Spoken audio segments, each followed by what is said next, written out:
तो आज के क्लास में हम लोग जो है एक नया चैप्टर शुरू करने वाले हैं, नाम है बहुपद। ये क्लास 10th का चैप्टर 2 है। ये दूसरा चैप्टर है बहुपद पॉलिनोमियल्स, जिसमें सबसे पहले हम लोग बहुपद के बारे में पढ़ेंगे। वैसे बहुपद के बारे में क्लास 9th में हम लोग पढ़ चुके हैं कि बहुपद को कैसे पहचानना है, बहुपद क्या होता है। लेकिन एक बार फिर से रिपीट कर देते हैं, जिससे क्या होगा कि पिछला जो भी दिमाग से उतर गया होगा वो याद आ जाएगा। क्या कहा कि बहुपद चर x का ऐसा बीजीय व्यंजक जिसमें चर x के केवल और ऋणात्मक पूर्णांक घात। किसकी बात किया सबसे पहले? ये घात की। घात मीन्स पावर। पावर जैसे कि ये x टू द पावर 2 लिखा हुआ है, x का घात 2, x का घात 3। तो ये पावर की बात चल रहा है। इसको कभी कभी लोग ना डिग्री भी कह देते हैं, पावर बोल दे या फिर डिग्री बोल दे। अब बात किया और ऋणात्मक पूर्णांक। अच्छा, पूर्णांक क्या होता है इसके बारे में हम लोग पिछले वीडियो में जो है सो अध्ययन कर चुके हैं कि पूर्णांक संख्या क्या होता है। तो धनात्मक संख्या, ऋणात्मक संख्या और जीरो तीनों को सम्मिलित रूप से हम लोग पूर्णांक संख्या कहते हैं।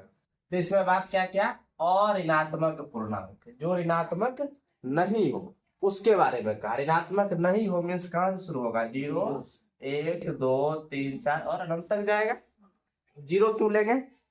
क्योंकि जीरो ना तो धनात्मक है ना ही ऋणात्मक है, इसलिए जो है हम लोग जीरो से शुरू करेंगे इसको।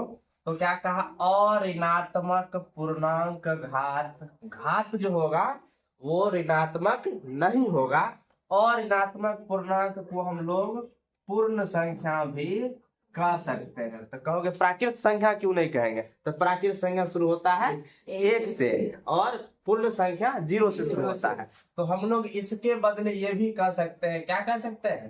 पूर्ण संख्या घात जो होगा, यानी कि x का जो घात होगा वो केवल पूर्ण संख्या होगा और वो आरोही या अवरोही क्रम में व्यवस्थित होते हैं। अब क्वेश्चन में तो उल्टा पुल्टा करके दे देगा, लेकिन आरोही या अवरोही क्रम में हम उसको क्या करेंगे? व्यवस्थित कर देंगे और उस क्रम में सजा देंगे। तो या फिर ऐसे a0 x to the power 0 plus a1 x to the power 1 plus a2 x to the power 2 a3 x to the power 3 जाएंगे an x to the power n के रूप का कोई बीजीय व्यंजक बहुपद कहलाता है, जहां a0 a1 a2 a3 an ये सब के सब क्या है? वास्तविक संख्या है। तो ये वास्तविक संख्या क्या होगा? तो परमेय संख्या और अपरमेय संख्या को हम लोग क्या कहते हैं? वास्तविक संख्या कहते हैं। कुछ भी हो सकता है दोनों में से, जिसमें ए एन जो है वो 0 के बराबर नहीं होना चाहिए, क्योंकि यदि ए एन 0 के बराबर हो गया तो 0 into the x to the power n क्या हो जाएगा? 0। तो लास्ट में तो 0 हो गया, तो घात का पता नहीं चलेगा। वो आगे हम लोग इसके बारे में डिटेल से चर्चा करेंगे। तथा n एक और ऋणात्मक पूर्णांक है। और ऋणात्मक पूर्णांक का भी जस्ट देखे। और ऋणात्मक पूर्णांक में पूर्ण संख्या, क्या कहेंगे इसको हम लोग? पूर्ण संख्या मीन्स क्या?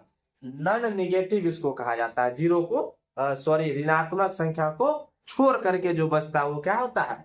और ऋणात्मक पूर्णांक होता है। तो अब देखते हैं हम लोग बहुपद का गुणांक।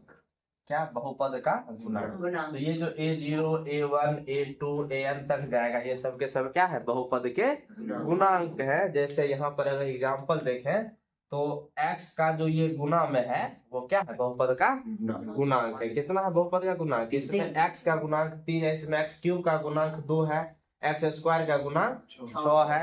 ये भी गुणांक ही है। x टू द पावर 0 का गुणांक है ये, x टू द पावर 0 का गुणांक 4 है। अब x का पावर 0 का मान 1 होता है, इसलिए हम लोग उसको नहीं लिखते हैं। इसी तरह से इसमें आगे देखते हैं बहुपद की घात। चरों की अधिकतम घात जो होता है, चर जो भी x के रूप में हो, y के रूप में हो, यानी कि चर के बारे में पता है सबको कि जिस संख्या का मान बदलते रहता है उसको हम लोग क्या कहेंगे? चर कहेंगे। तो वो चर जो है वो उसका अधिकतम जो घात होगा वही क्या होगा? चर का घात होगा। उसके बारे में अब क्वेश्चन क्या है? 3x minus 4x to the power 0। जहाँ x है तो पावर में 1 है, कुछ नहीं है तो 1 है, 1 नहीं लिखते हम लोग। तो इसमें चरों की संख्या कितनी है? तो कितना चर है? तो सिर्फ एक चर है। कौन सा? x। तो चर की संख्या 8। अधिकतम घात यहाँ तो 0 है, यहाँ 1, अधिकतम घात 1। ये देखो इसमें चर की संख्या x है, यहाँ भी x है, यहाँ भी कुछ नहीं है तो x ही है, तो चर की संख्या 1। घात कितना है, सबसे अधिकतम घात जो होता है वही घात लेते हैं। घात कितना है 3, ठीक है। अच्छा अब ये x प्लस 1/x, अब इसका अधिकतम घात कितना होगा, तो यहाँ पर 1 है, यहाँ पर 1 है, तो अधिकतम घात 1 ही होगा। अच्छा चर की संख्या तो 1 है, सिंपल x है तो चर की संख्या 1 है। घात में भी कह दोगे कि घात कितना है 1, लेकिन वो गलत हो जाएगा।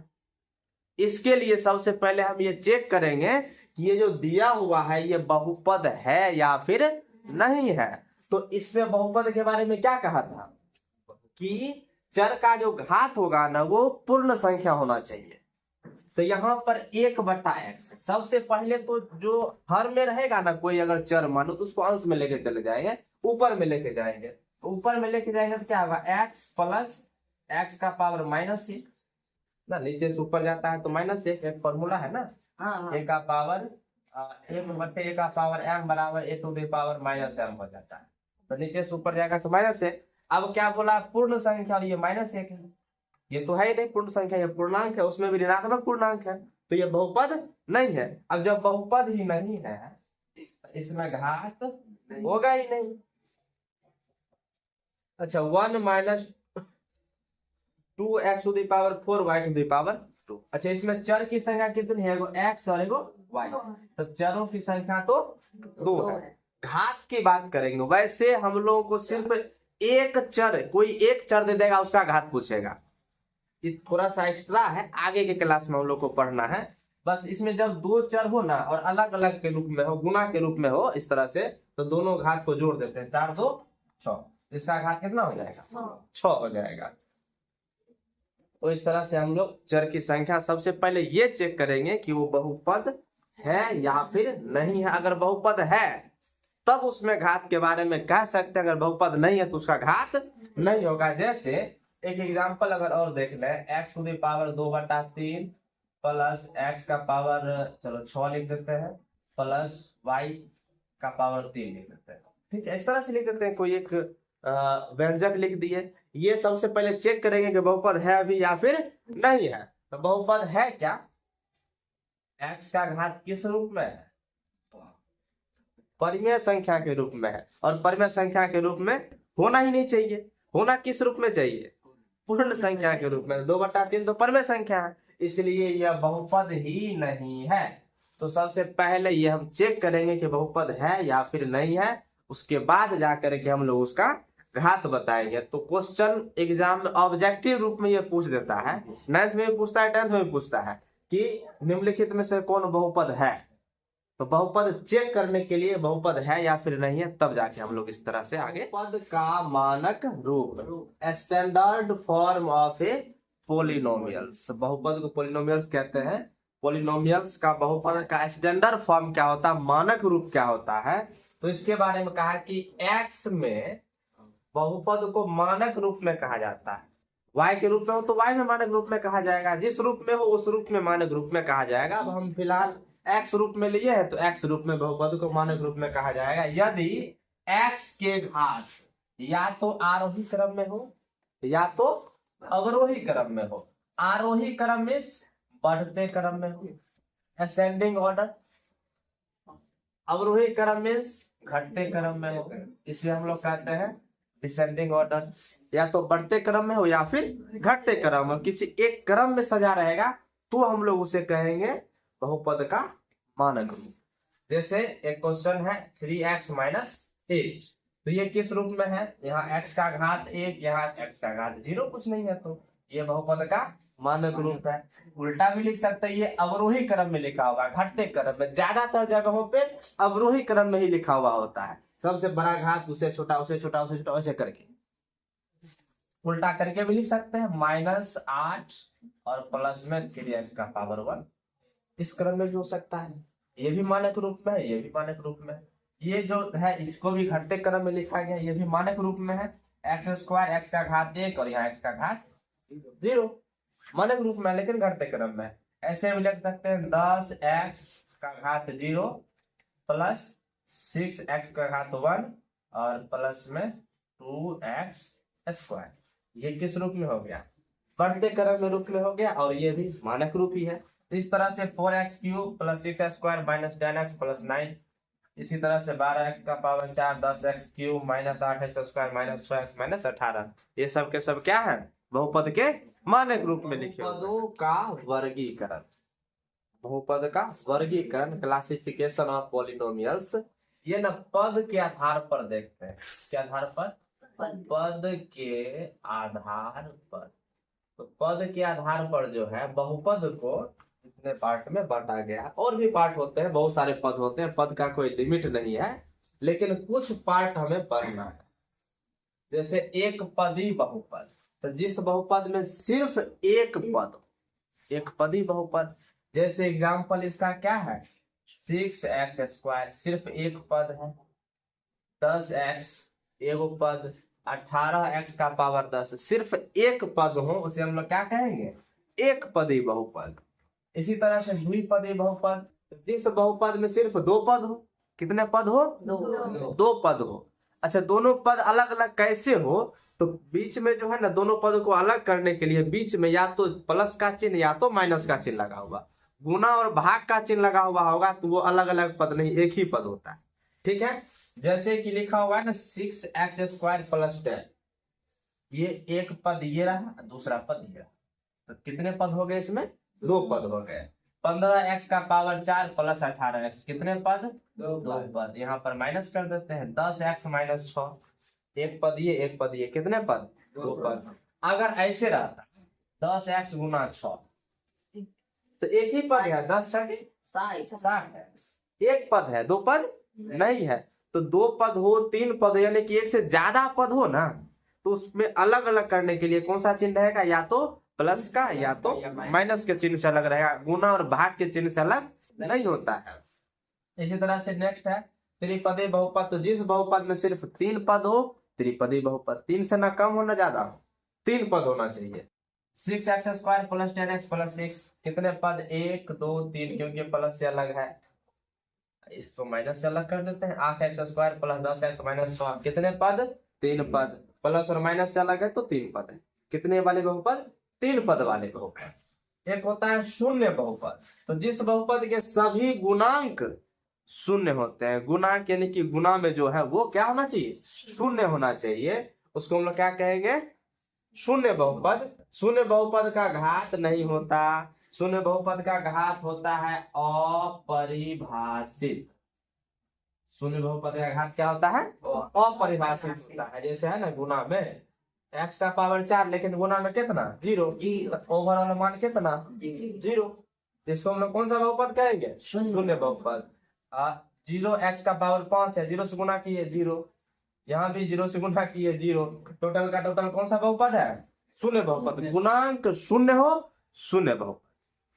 आगे है अचर बहुपद, तो जिस बहुपद में सिर्फ एक ही पद हो, पद सिर्फ एक होना चाहिए, जो कि कौन सी संख्या हो? वास्तविक संख्या हो। वास्तविक संख्या पता है, परमेय संख्या और अपरमेय संख्या वास्तविक संख्या होती है। जैसे कि 6 0 रूट 5 माइनस 8, ये सब के सब क्या है? अचर बहुपद है। अचर बहुपद है मीन्स ये कि अगर क्वेश्चन को पूछ दे कि 10 बहुपद है क्या? है। कौन सा बहुपद? अचर बहुपद। अच्छा, यहाँ पर x का पावर कितना? 0। बस x का पावर 0 देख करके ये नहीं बोल देना कि शून्य बहुपद है। शून्य बहुपद में गुणांक शून्य होना चाहिए, यानी कि गुना में शून्य होना चाहिए, ना कि घात शून्य होना चाहिए। और इसका क्या है? घात शून्य है, तो इसको हम लोग कौन सा बहुपद कहेंगे? अचर बहुपद कहेंगे। और ये सब पद के आधार पर बांटा। पद के प्रकार, बहुपद कितने प्रकार के होते हैं? किस आधार पे? तो घात के आधार पर। अब हम लोग देख रहे हैं घात के आधार पर बहुपद के कितने प्रकार हैं। तो सबसे पहला है एक घाती बहुपद, जिस बहुपद का घात एक हो। अधिकतम घात एक हो, ऐसा कर ले, जिस बहुपद का अधिकतम घात एक हो, इससे ज्यादा नहीं हो, कम हो सकता है, लेकिन अधिक से अधिक घात कितना होना चाहिए? एक होना चाहिए। उसे हम लोग क्या कहेंगे? एक घाती बहुपद। जैसे 10x + 6 अधिकतम x का घात 1, या कुछ नहीं, अधिकतम x का घात 0, x का घात 0, x का घात 1, अधिकतम घात 1 है। यहाँ भी कुछ नहीं है तो 0। तो इसका जो है ना सामान्य रूप या फिर मानक रूप जिसको स्टैंडर्ड फॉर्म कहते हैं वो क्या है, 10x + b, जिसमें a 0 के बराबर नहीं होने चाहिए। a 0 के बराबर क्यों नहीं होने चाहिए? क्योंकि अगर a 0 के बराबर हो गया, a के जगह पे 0 गुना x + b, तो ये क्या हो गया 0 + b, मान क्या आया सिर्फ b, क्या बच गया सिर्फ b। x का घात है यहाँ पर कुछ नहीं तो 0, x का घात तो 0 है। अब ये कितने घात का बहुपद हो गया? शून्य घात का बहुपद ना हो गया। तो जब शून्य घात का बहुपद हो गया तो हमें तो इसकी जरूरत है ही नहीं, हमें क्या चाहिए, एक घात का बहुपद। अगर a 0 हो जाए तो शून्य घात का बहुपद हो जाएगा। जैसे दूसरा, अच्छा एक घाती बहुपद को ना एक और नाम से जानते हैं, एक घाती बहुपद नहीं कहेगा, कहेगा रैखिक बहुपद।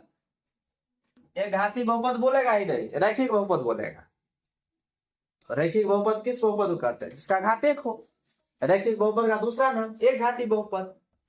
दूसरा क्या है? द्विघाती बहुपद, जिस बहुपद का अधिकतम घात कितना हो, अधिकतम घात 2 हो, उसे हम लोग क्या कहेंगे, द्विघाती बहुपद। जैसे क्या है 10x² + 8 अधिकतम घात 2, 6x² + 9x अधिकतम घात 2, 10x² + 8x - 18 अधिकतम घात 2। ऐसे भी हो सकता है 10x² अधिकतम घात 2। तो जिस बहुपद का अधिकतम घात 2, द्विघाती बहुपद। इसका सामान्य रूप क्या है, मानक रूप? तो ax² + bx + c। a 0 के बराबर नहीं होगा। 0 के बराबर क्यों नहीं होगा? अगर 0 के बराबर हो गया तो क्या होगा वो देखते हैं। a के जगह क्या लिखते हैं, 0 × x² + bx + c। तो 0x² गुना करेंगे तो 0 + bx + c। अब अधिकतम घात कितना बच गया, 1। अब तो ये दो घात का बहुपद नहीं रह गया, अब हो गया एक घात का बहुपद। हमें क्या किस रूप में चाहिए था, इसी रूप में। अधिकतम घात कितना होना चाहिए, 2। आ कितना गया, 1, इसलिए a का मान 0 नहीं होना चाहिए। तो ये a, b और c क्या है, a, b, c जो है वो वास्तविक संख्या, a, b तथा c कौन सी संख्या है, वास्तविक संख्या है। ये चर नहीं है, a, b, c चर नहीं है, या चर है, वास्तविक संख्या है। इसमें चर सिर्फ x है।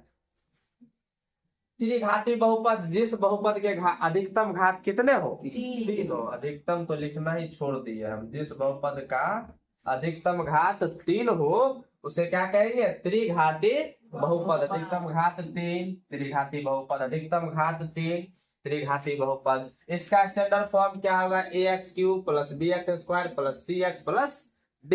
इसका स्टैंडर्ड फॉर्म होगा। स्टैंडर्ड फॉर्म में किस क्रम में लिखा हुआ है, अवरोही क्रम में, घटते हुए क्रम में लिखा हुआ है। यहाँ भी a का मान जो है 0 के बराबर नहीं होने चाहिए। अगर 0 के बराबर हो गया तो ये पूरा 0, तो कितने घात का बहुपद बचा हुआ रह जाएगा, 2 घात का बहुपद। हमें कितने घात का बहुपद का ये सामान्य रूप है, त्रिघात बहुपद का। अच्छा, इसमें a, b, c और d जो है वो सब के सब वास्तविक संख्या है। तो इस तरह से चतुर्थ घाती बहुपद भी होता है, 5 घात वाला बहुपद भी होता है, लेकिन हमें क्लास 10th में अधिकतम 3 घात के बहुपद तक ही पढ़ना है। तो इतना ही हम लोग देखेंगे क्या, बहुपद के शून्य अंक। इसको कहते हैं zeros of A polynomials. Zeros यानी कि 0, शून्य। जीरोज, 0 को ही तो शून्य कहते हैं ना। 0 में शून्य मीन्स क्या कि कुछ ऐसा मान रखेंगे जिस मान को रखने के बाद जो px होगा, बहुपद का px जो है वो क्या हो जाएगा, मान उसका शून्य हो जाएगा, वही शून्यक है। इसी को भाषा के रूप में संख्या a, कोई a की बात कर रहा है, a कोई ना कोई वास्तविक संख्या होगा। a कौन सी संख्या है, वास्तविक संख्या। तो संख्या a बहुपद p ऑफ x, इसको हम लोग क्या पढ़ते हैं, p ऑफ x। पूरा नाम कहते हैं पोलिनोमियल्स ऑफ x, यानी कि x का बहुपद। ठीक है, p of x, polynomials of x। इसको ऐसा बोल सकते हैं, पोलिनोमियल्स ऑफ x। का शून्यक कहलाती है यदि P ऑफ A, x की जगह क्या रख दीजिए A। अगर P ऑफ A यानी x का मान कोई A रख दें, कोई वास्तविक संख्या रखें और उसका मान क्या हो जाए 0 हो जाए, तो वही क्या कहलाता है, उसका शून्यक कहलाता है। अर्थात यदि बहुपद P ऑफ x का मान x बराबर A पर शून्य है तो बहुपद P ऑफ x A जो होगा वो P ऑफ x का शून्य कहलाएगा। एग्जाम्पल देखते हैं, जैसे P ऑफ x दिया हुआ 3x माइनस 3। अगर हम x बराबर मान 1 रखें तो चेक करते हैं कि शून्य आ रहा है या फिर नहीं आ रहा है। जैसे चेक करने के लिए क्या करते हैं, x की जगह क्या रख दीजिए 1, कोई वास्तविक संख्या, तो 3 गुना 1 माइनस 3, तो 3 का 3 माइनस 3 मान कितना 0, शून्य आ गया। तो इसके लिए शून्य का मान कितना है 1 है। अब दूसरा कोई सा भी संख्या रख ले, मान शून्य नहीं होगा, क्योंकि जो है ये क्या है, इसका सिर्फ एक ही शून्य होता है। आगे हम लोग देखेंगे कि जो कौन कितने घात का है उसका कितना शून्य होगा। वैसे सिंपली है कि जो बहुपद जितने घात का होगा उसके शून्यकों की संख्या उतनी होगी। कोई 1 घात का बहुपद है, शून्य की संख्या 1, 2 घात का बहुपद है, शून्य की संख्या 2, 3 घात का बहुपद है, शून्य की संख्या 3, 10 घात का बहुपद है, शून्य की संख्या 10। इस तरह से हम लोग कह सकते हैं कि अगर कोई n घात का बहुपद है, n घात का बहुपद में शून्यकों की संख्या क्या होगी, शून्यकों की संख्या n होगी। मीन्स ये ना 50 घात का कोई बहुपद है तो उसमें शून्यकों की संख्या 50। जितने घात का बहुपद है उतने घात उतना ही शून्यक उसका प्राप्त होगा। जैसे ये 1 घात का बहुपद है, इसमें शून्य की संख्या 1, सिर्फ एक ही शून्यक हो सकता है इसका। और भी कोई एग्जाम्पल ले सकते हैं, जैसे एक दूसरा एग्जाम्पल है P ऑफ x दिया हुआ x square minus 6x plus 8, कितने घात का बहुपद 2 घात का बहुपद, इसके शून्य की संख्या 2। ये 4 और 2 कैसे आया, ये जस्ट 2.2 अध्याय में पढ़ेंगे हम लोग कि कैसे निकाला जाता है इसका शून्य। वैसे क्लास 9th में हम लोग पढ़ चुके हैं इस तरह का, जो है क्लास 8 में ये स्टार्ट हो जाता है, 8, 9, 10th में तो विस्तृत लेवल में पढ़ना होता है इसको। इसका शून्य हम पहले से निकाल के रखे हुए मान रख के चेक करते हैं कि क्या इस दोनों मान को रखने के बाद शून्य होता है, तो रखते हैं। x की जगह एक बार 4 रख के चेक करते हैं तो क्या होगा, 4 का स्क्वायर माइनस 6 गुना 4 प्लस 8, 4 का स्क्वायर 16 माइनस 24 प्लस 8, दोनों प्लस वाला जोड़ेंगे 24 माइनस 24 माने कितना हो गया, अर्थात एक शून्य किसका 4। ये भी कर सकते हैं, अगर हम लोग x की जगह क्या रख दें 2 रख दें तो 2 का स्क्वायर माइनस 6 गुने 2 प्लस 8, 2 का स्क्वायर 4 माइनस 6 दूना 12 प्लस 8, तो दोनों प्लस वाला 8 4 12 माइनस 12 कितना हो गया। और कोई दूसरा मान नहीं रख सकते, हो ही नहीं सकता है जिसके मान रखने के बाद इसका शून्य हो जाए या इसका मान 0 आए, ऐसा पॉसिबल नहीं है। इस तरह से और भी बहुत सारे एग्जाम्पल्स हो सकते हैं, हम लोग धीरे धीरे उस सारे एग्जाम्पल्स को पढ़ेंगे। आगे देखते हैं बहुपद के शून्य या शून्यक का ज्यामितीय निरूपण, मीन्स ग्राफ पर निरूपण करेंगे तो क्या आने वाला है इसके बारे में जानकारी लेते हैं। कहा बहुपद का ग्राफ एक्स अक्ष को जितने बिंदुओं पर काटता है या स्पर्श करता है बहुपद के उतने ही शून्यक होते हैं। हम लोग जब कभी भी लिखेंगे तो देखें क्या है कि एक्स अक्ष पर ही काटना है, वाई अक्ष को नहीं देखना है, सिर्फ एक्स अक्ष पर, चाहे वो प्लस वाला की तरफ काटे या माइनस वाला की तरफ टच करे, किधर भी टच करे, लेकिन किस पर होना चाहिए, एक्स अक्ष पर होना चाहिए। अगर एक्स अक्ष पर है, जितने बिंदु पर काट रहा है या टच कर रहा है, स्पर्श कर रहा है, उतने ही उसके क्या होंगे शून्य, उतने ही शून्य होने वाले हैं। तो एक्स अक्ष पर वाई अक्ष पर क्यों नहीं, तो हम लोग ना हमेशा y बराबर ही x के रूप में लिखते हैं, हमेशा y बराबर कोई बहुपद लिखेंगे। वैसे ये इंटर्म होता है, y को हम लोग fx कहते हैं, f of x relation function में पढ़ना है, 11 में पढ़ना है, तो वो आगे देखेंगे। फिलहाल हम लोग को इतना पता है, जानना है, इतना याद रखना है कि y बराबर कोई बहुपद को लिखते हैं। इससे हमारा एक ग्राफ प्राप्त होता है, वो इसमें x अक्ष को जितने बिंदु पर काटता है उतने उसके शून्य होते हैं।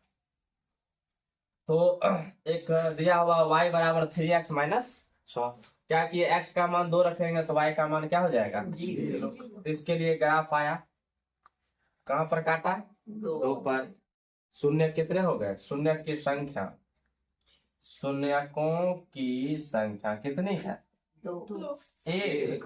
शून्य का मान 2 है, शून्य का मान 2, क्योंकि शून्य का मान जब ही 2 रखेंगे तो x का मान 2 रखे तो y का मान क्या हो गया 0। यही y p ऑफ x या f ऑफ x कह सकते हैं। तो शून्य का मान हो गया 2 और शून्य की संख्या 1, क्योंकि कितने बिंदु पर काटी है x अक्ष को 1 बिंदु, तो इसमें शून्यकों की संख्या 1 होगी। अगला question x square minus 9x plus 18, इसमें शून्य हम पहले से निकाल रखे हैं, कितना 3 और 6 होगा। चूंकि द्विघात समीकरण है तो इसमें कितने शून्य होंगे 2 शून्य होंगे, तो 2 शून्य को निकाले हैं, इसे मान रखने के बाद 0 आ जाएगा। तो इसमें शून्य का मान कितना 3 और 6, शून्यकों की संख्या कितनी 2। यहां से तो कह दिए कि 2 है, अगर इस तरह से नहीं निकाला वो सीधे ग्राफ दे दे, अब ग्राफ दे दे और तब पूछे शून्यकों की संख्या कितनी, तो देखेंगे एक्स अक्ष को कितने बिंदु काट रहा है, एक बिंदु पर यहाँ, दूसरा बिंदु पर यहाँ, तो कितने बिंदु पर काटा 2 बिंदु पर, तो शून्यकों की संख्या 2। अच्छा, एक्स अक्ष को जिस बिंदु पर काटेगा वही बिंदु उसका शून्यक होता है। जैसे 3 पर काटा तो शून्य का मान 3, 6 पर काटा शून्य का मान 6, तो शून्य का मान भी पता चल गया और शून्यकों की संख्या भी पता चल गई कि कितने शून्य के मान होंगे और शून्यकों की संख्या कितनी होगी। इसको इजिली हम लोग ग्राफ की सहायता से निकाल सकते हैं। प्रश्नावली 2.1 क्या कहा कि किसी बहुपद p ऑफ x के लिए y बराबर p ऑफ x का ग्राफ नीचे आकृति में दिया गया है और प्रत्येक स्थिति में px के शून्यकों की संख्या ज्ञात करना है। किसकी संख्या, शून्यकों की संख्या। मान नहीं दिया हुआ, अगर लिखा हुआ होता कितना कितना मान है तो कहां से गुजर रहा है ये ग्राफ पता होता है एक्स अक्ष पे, तो हम लोग उसका मान भी निकाल लेते हैं, लेकिन वो पूछा ही नहीं, सीधा क्या कहा कि शून्यकों की संख्या ज्ञात करें। तो देखना है कि एक्स अक्ष को जितने जगह पे काट रहा है या टच कर रहा है बस, तो ये एक्स अक्ष पर नहीं काट रहा है ना, वाई अक्ष पे काट रहा है, तो शून्यकों की संख्या, शून्यकों की संख्या कितना, काट ही नहीं रहा है तो 0। इसमें शून्य के एक्स अक्ष कितने बिंदु पर काट रहा है, एक बिंदु पर, तो शून्यकों की संख्या 1। ये एक्स अक्ष कितने बिंदु पर काट रहा है 1 2 3, तो शून्यकों की संख्या 3। यह आकृति एक्स अक्ष को 1 और 2 बिंदु पर काटा है, तो शून्यकों की संख्या 2। इस आकृति में देखते हैं 1 2 3 और 4, एक्स अक्ष को 4 बिंदु पर काटा है तो शून्यकों की संख्या 4। ये 1, अच्छा ये काट नहीं रहा है, यहाँ पर ये टच कर रहा है तो 2 और यहाँ पर ये टच कर रहा है तो 3, तो इसमें शून्यकों की संख्या 3। तो इस तरह से इतना इजी था ये 2.1 प्रश्नावली। बस यही जो है इसको समझने के लिए इतना बड़ा करना पड़ा है, इतना बड़ा जो है सो समझाना पड़ा है कि छोटे छोटे चीजों को। तो